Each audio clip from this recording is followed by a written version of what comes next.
Clip number 1431۔ اس clip میں آپ قرآن پاک کی سورہ دخان کی آیت نمبر 15 سے 17 تک کی تلاوت، ترجمہ اور تفسیر قرآن صراط الجنان سماعت فرمائیں گے۔ بسم اللہ الرحمن الرحیم۔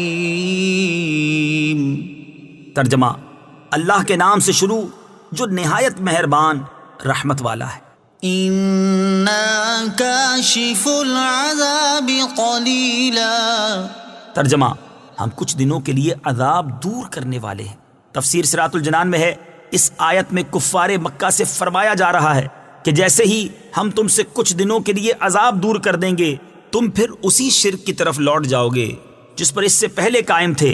اس سے مقصود یہ تنبیہ کرنا ہے کہ وہ لوگ اپنے عہد کو پورا نہیں کریں گے، کیونکہ ان کا حال یہ ہے کہ جب کسی مصیبت کی وجہ سے عاجز ہو جاتے ہیں تو اللہ تعالیٰ کی بارگاہ میں گر گڑاتے ہیں، اور جب ان کا خوف اور مصیبت دور ہو جاتی ہے تو اپنے کفر اور آباء و اجداد کی اندھی پیروی کی طرف پلٹ جاتے ہیں۔ چنانچہ حضور پرنور صلی اللہ تعالی علیہ وآلہ وسلم کے صدقے ان کی مصیبت دور ہو جانے کے بعد ایسا ہی ہوا کہ وہ لوگ ایمان نہ لائے اور اپنے شرک و کفر پر ہی قائم رہے۔ یوم نبطش البطشۃ الکبریٰ انا منتقمون۔ ترجمہ: اس دن کو یاد کرو جب ہم سب سے بڑی پکڑ پکڑیں گے، بے شک ہم بدلہ لینے والے ہیں۔ یوم نبطش البطشۃ الکبریٰ۔ اس دن کو یاد کرو جب ہم سب سے بڑی پکڑ پکڑیں گے۔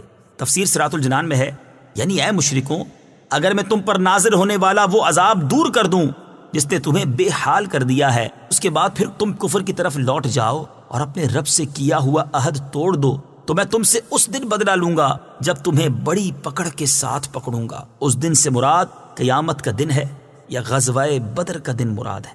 وَلَقَدْ فَتَنَّا قَبْلَهُمْ قَوْمَ فِرْعَوْنَ وَجَاءَهُمْ رَسُولٌ كَرِيمٌ۔ ترجمہ: اور بے شک ہم نے ان سے پہلے فرعون کی قوم کو جانچا اور ان کے پاس ایک معزز رسول تشریف لایا۔ وَلَقَدْ فَتَنَّا قَبْلَهُمْ قَوْمَ فِرْعَوْنَ۔ اور بے شک ہم نے ان سے پہلے فرعون کی قوم کو جانچا۔ تفسیر صراط الجنان میں ہے، اس سے پہلی آیات میں اللہ تعالیٰ نے بیان فرمایا کہ کفار مکہ اپنے کفر پر ہی قائم ہیں، اور اس آیت سے بیان فرمایا کہ ان سے پہلے جو کفار گزرے ہیں ان کا طریقہ بھی یہی رہا تھا۔ چنانچہ اس آیت کی ایک تفسیر یہ ہے کہ اے حبیب صلی اللہ تعالی علیہ وآلہ وسلم، ہم نے مشرکین مکہ سے پہلے فرعون کی قوم کو حضرت موسیٰ علیہ السلام کے ذریعے آزمائش میں مبتلا کیا تاکہ وہ ایمان لے آئیں اور ان کا چھپا ہوا حال ظاہر ہو جائے، لیکن انہوں نے ایمان کے مقابلے میں کفر کو ہی اختیار کیا۔ دوسری تفسیر یہ ہے کہ اے حبیب صلی اللہ تعالی علیہ وآلہ وسلم، ہم نے مشرکین مکہ سے پہلے فرعون کی قوم کو مہلت دے کر اور ان پر رزق وسیع کر کے انہیں آزمائش میں مبتلا کیا تاکہ ان کا چھپا ہوا حال ظاہر ہو جائے، اور ان کے پاس ایک معزز رسول حضرت موسیٰ علیہ السلام تشریف